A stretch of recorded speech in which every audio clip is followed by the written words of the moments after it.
کبھی تم نے یہ سنا ہے کسی نے یہ کہا ہو کہ جب سے اس کے باپ کا جنازہ اٹھا ہے بیٹے کی کمر ٹوٹ گئی؟ کوئی نہیں کہتا، لیکن اکثر سنا ہوگا جب سے بیٹے کا جنازہ اٹھا ہے باپ کی کمر ٹوٹ گئی ہے۔ ہاں، صرف تم ایک پریوار کا ممبر نہیں، باپ کی کمر کا زور بھی ہو، باپ کی طاقت ہو تم، باپ کی ہمت ہو تم۔ اگر تم ٹوٹے تو باپ ٹوٹ جائے گا، تم روٹھے تو باپ ٹوٹ جائے گا۔ تم نے اسے اکیلا چھوڑ دیا، وہ جیتے جی مر جائے گا۔ لوگ کہتے ہیں میرا باپ موج میں چین سے کھا رہے ہیں تو روٹی الگ، نہیں، وہ زندہ ضرور ہے لیکن ایک لاش ہے، ایک لاش ہے باپ۔ خدا کے واسطے باپ کو اکیلا نہ چھوڑنا، کبھی اکیلا نہ چھوڑنا۔ ہاں، یہ وہ ہے جو تیری میت پہ کمر توڑ دیتا ہے، یہ وہ ہے جو تیرے جنازے پہ ہمت ہار بیٹھتا ہے۔ اس لیے کبھی باپ کو نہ چھوڑو۔ میری گزارش ہے باپ کے ساتھ فرینڈلی رہا کرو، ایسے باپ کے ساتھ رہا کرو جیسے دوستوں کے ساتھ رہتے، اور کبھی اپنے دلوں کے راز بتایا کرو، کبھی باپ سے بھی دل کے راز لیا کرو۔ اللہ کی قسم، باپ کو نا یہ سیب، سنترے، انار، موسمی کا جوس اتنی طاقت نہیں دیتا جتنے باپ کو بیٹے کے میٹھے لہجے طاقت دیا کرتے۔ کبھی ان سے بیٹھ کے میٹھی باتیں بھی کیا کر، اور کبھی چھیڑ یار ان سے زندگی، کہو ابا بتاؤ تمہاری جوانی کیسی گزری تھی، کبھی پوچھ باپ سے، کبھی وقت دے اسے۔ ہم نہیں دیتے وقت، شرابیوں نشیڑیوں کے لیے ہمارے پاس وقت ہے، پھلوؤں کے لیے ہمارے پاس وقت ہے، جس نے ہمارے لیے زندگی لٹا دی اس کے لیے ہمارے پاس وقت ہے۔ بے شک بے شک۔ کیسی زندگی جی رہے ہو؟ باپ کیا ہے؟ سوچتے یار مولوی تو یہ ایسی ہی باتیں کرتے ہی رہتے ہیں۔ اللہ کی قسم، مولوی کبھی اپنی بات نہیں کہتا، جب بھی کہتا ہے رسول پاک کی بات کرتا ہے۔ سچی بات، ہماری ہو تو واپس کر جاؤ، کتنا اہم رشتہ، تمہیں پتا ہے پھر خدا نے کتنی عزتیں بخشی۔ حضرت یوسف نے کہا تھا اس سے بس اتنا کہہ دینا، دعا کر دے، دعا کر دے خدا ملائے نہ ملائے تجھ سے، مجھے قید خانے سے رہا کر دے۔ مورخین لکھتے ہیں حضرت یوسف کی آزادی میں حضرت یعقوب کی دعائیں شامل تھیں، یہ لکھا ہے محققین و مفسرین نے۔ اگر یعقوب دعا نہ کرتے تو یوسف نہ نکلتے، یہ تاریخ بیان کرتے ہیں لوگ۔ حضرت یعقوب نے دعا کی، اللہ نے حضرت یوسف کو پھر وہ رتبے عطا کیا، آزادی ملی۔ اور آزادی کیسی ملی؟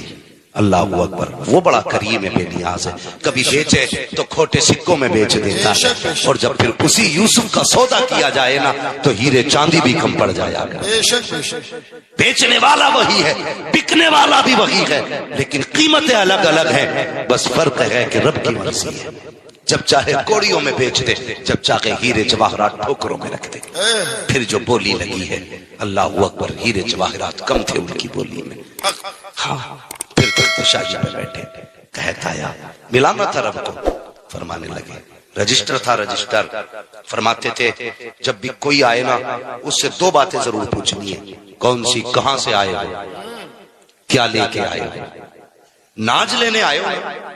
ناج لینے آئے ہو، قحط پڑا تھا، ناج لینے آئے ہو، کیا لے کے آئے ہو، کس شہر سے آئے ہو؟ کہنے لگے اگر کوئی کنان کا آ جائے نا تو بس اتنا تو پوچھنا کہاں سے آئے ہو، یہ مت پوچھنا کیا لے کے آئے ہو۔ واہ واہ واہ، یہ رشتے ہیں اللہ کے۔ کیا نسبت۔ کہنے لگے یہ مت پوچھنا کیا لے کے آئے ہو۔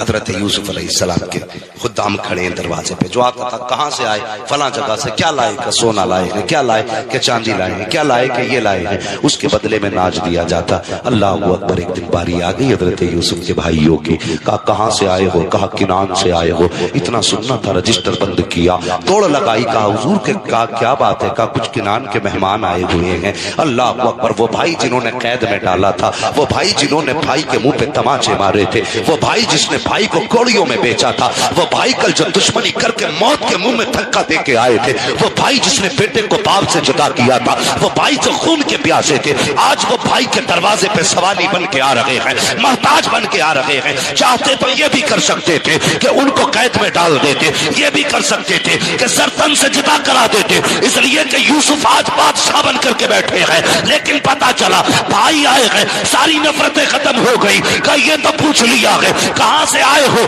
یہ مت پوچھنا کیا لائے ہو۔ کہا کس لیے؟ کہا یہ جتنے آئے ہیں سلطنت کے مہمان ہیں، لیکن جو کنان سے آئے ہیں وہ بادشاہ کے مہمان۔ اپنے دسترخوان پہ بٹھایا، سونے کے برتن میں کھانا کھلایا۔ پھر بلانا تھا یعقوب، حضرت بنیامین کے بارے میں معاملہ تھا، بنیامین کو روکا، باقی کو بھیج دیا۔ یہی ہوا نا؟ کہنے لگے لو جی ہمارے باپ تو آ ہی نہیں سکتے، کہا کیونکہ ان کی آنکھوں کی روشنی جا چکی ہے، بہت روئے بہت روئے، انہیں پتا تھا یہ باپ میرے غم میں رویا ہے، بہت روئے۔ کہنے لگے لو میرا کرتا لے جاؤ، ان کی آنکھوں پہ رکھ دینا، ان کی آنکھوں کی روشنی آ جائے گی۔ سبحان اللہ سبحان اللہ۔ کرتا دیا، واپسی ہوئی، آنکھوں کی روشنی ہوئی، واپس آئے۔ لیکن سننا ذرا جو بات بتانا چاہتا ہوں، ایک بات یاد رکھنا، حضرت یعقوب علیہ السلام نے جیسی دربار میں قدم رکھا، 40 سال کے بعد ملاقات تھی باپ کی بیٹے سے۔ کتنے سال کے بعد؟ سارے بولیں کتنے سال بعد؟ 40 سال کے بعد ملاقات ہے۔ اللہ آپ کو سلامت رکھے، بہت اچھا سن رہے ہیں۔ 40 سال کے بعد ملاقات ہوئی، پھر کیا تھا؟ باپ کو دیکھا نہ تو ایسے ڈوب گئے ان کے چہرے میں کہ یہ بھول ہی گئے کہ مجھے اٹھنا بھی ہے، بھول گئے، بیٹھے رہ گئے، بیٹے باپ کے چہرے میں کھو گئے۔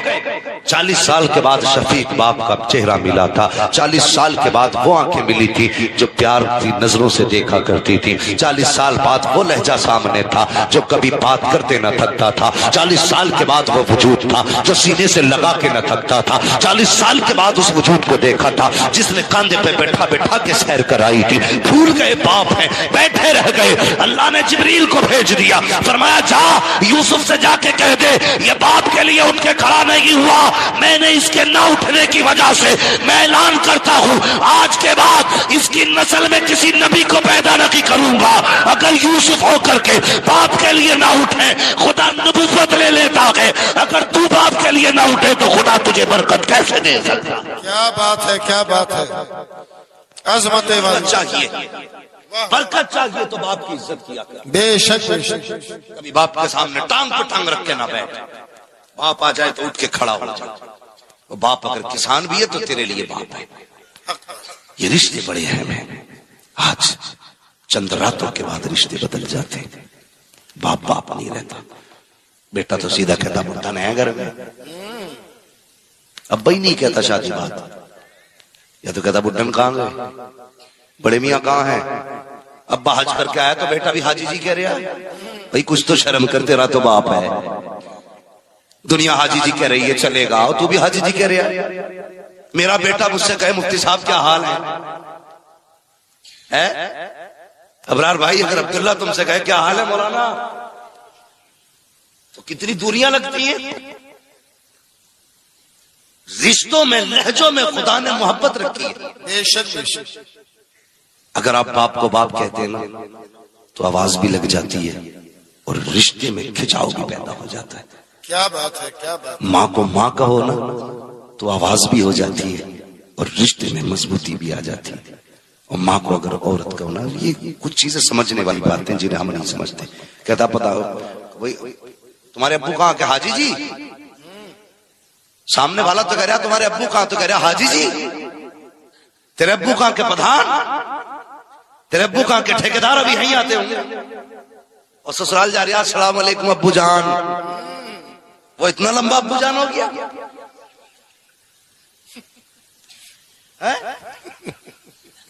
اتنی زور سے ابو جان کہہ کے سلام کرتا، پورے محلے کو پتا چل جاتا فلاں کا داماد آ گیا۔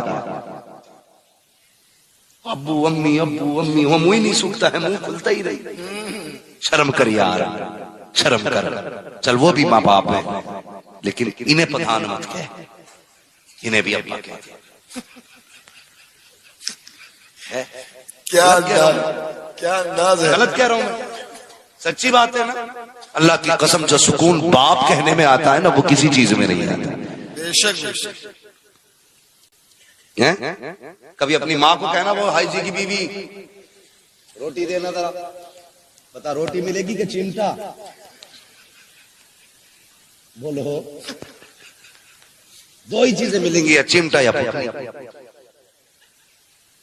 تو یہ تھوڑا خیال کرو رشتوں کا، ابا ہے تو ابا کہا کرو، ماں ہے تو ماں کہا کرو، ان کے کان ترس جاتے ہیں کوئی ہمیں باپ کہے۔ بے شک بے شک۔ جن پہ اولاد نہیں ہوتی نا وہ اسی جملے کے لیے روتے ہیں، اللہ ایسا، اللہ ایک بیٹا دے دے جو ہمیں باپ کہہ کے آواز دے۔ جوانوں اللہ کرے سب کے سروں پہ سہرے بندے، جن کے نہیں بندے ہیں آمین۔ ہاں اور جن کے بند گئے ہیں اللہ ان کے سحروں کی بہاریں سلامت رکھے، آمین اللہ ان کی بیویاں سلامت رکھے۔ آمین۔ اس بات پہ کوئی امین نہیں کہہ رہے بیویاں سلامت رکھے، زیادہ ہی چلے بھولے بیٹھے ہو کہ بھائی اللہ جوڑے سلامت رکھے، آمین۔ یہ یاد رکھنا۔